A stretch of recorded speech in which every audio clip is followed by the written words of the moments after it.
and sisters, kumusta kayong lahat? Today nandito kami sa Jahili Park. Walang magawa, lakad-lakad lang with the family, of course.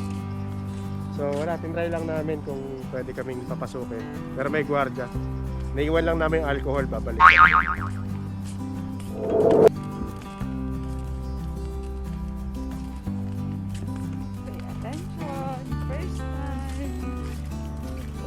First time gumala.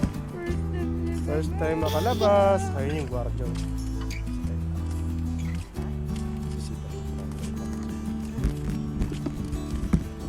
Ayun o. Ayun siya. Ayun siya.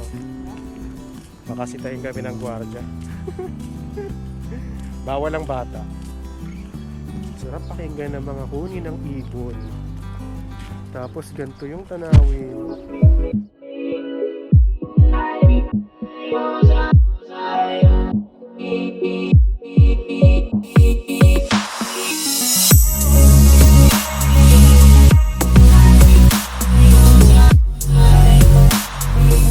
Ayan, no? Wala kayo ibang nakikita kundi puro puno ng dates. Pero ang ganda ng mga grass dito. Ayan, no?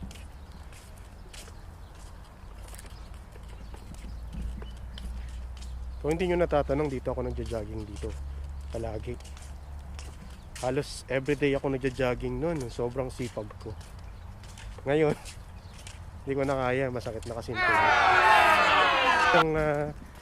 mother, pinakausap na po yung langaw kasi may langaw na dumapo sa prinsesa. Sabi niya sa langaw, alis, alis. Paano nandun sa ano niya, mukha niya? Kumusta kayo guys? Kumusta ang araw ninyo? Ano yung new normal na sinasabi?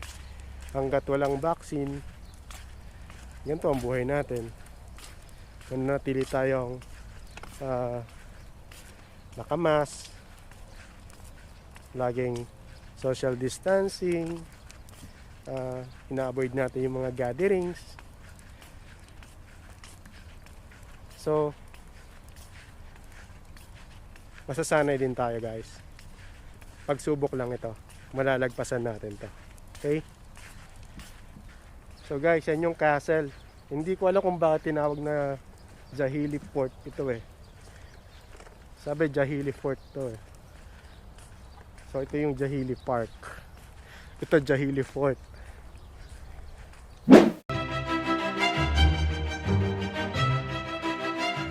Pero manghang-mangha talaga ako nung unang nakikita ko tong alain. So imagine, during that time nung arrival ko dito sa UAE, 5 ng umaga, nasa Dubai Airport kami ni Nika. Tapos sinatid kami. Nasa sasakyan kami, sobrang tagal. Sabi ko, ang tagal. Tapos ang tulin ng sasakyan. Tagal ng biyahe. Ang layo. Ang layo naman ng bahay nyo. Ang layo naman ng lugar nyo. So siguro mga nasa almost 2 hours kaming nasa daan. So pagdating namin dito sa LA, medyo magliliwanag na. Meron kaming nadaanan na hindi ko alam kung ito yung part na yon. Ito yung part na yun o dun sa kabilang side na ang daming puno. Oh, tama yun doon. Maraming puno. Tapos puro... Wow! Wow! Ayun! Ayun na pala. Ayun yung canyon. Nagulat ako doon. Nagulat ako. So, ibig sabihin nun, ayun, so 7 PM na mag-i-iftar na. So yung iftar meal nila, mag-i-start na sila. So i-break na nila yung fasting nila. So balik tayo dun sa storya na kinikwento ko, no. Yan, na may mga dinaanan kami.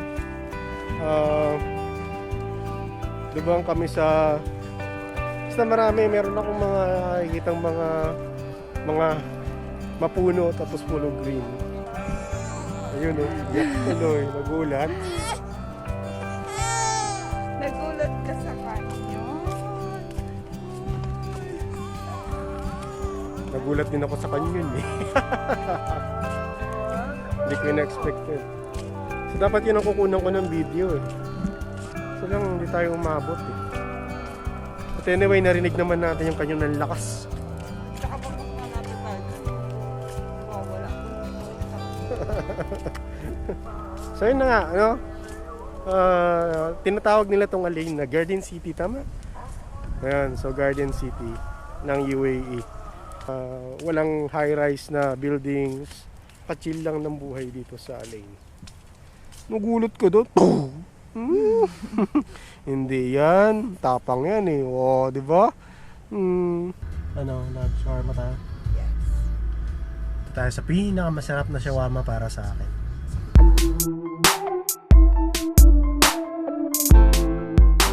Sad to say, sarado yung pinakapaborito kong shawarma dito sa lane.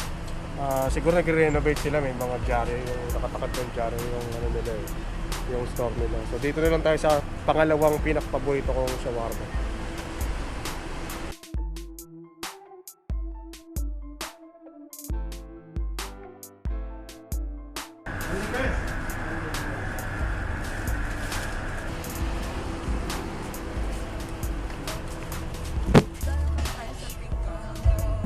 Pink Karak.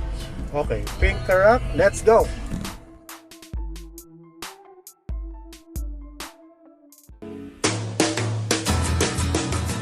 Dito kami sa bahay ngayon.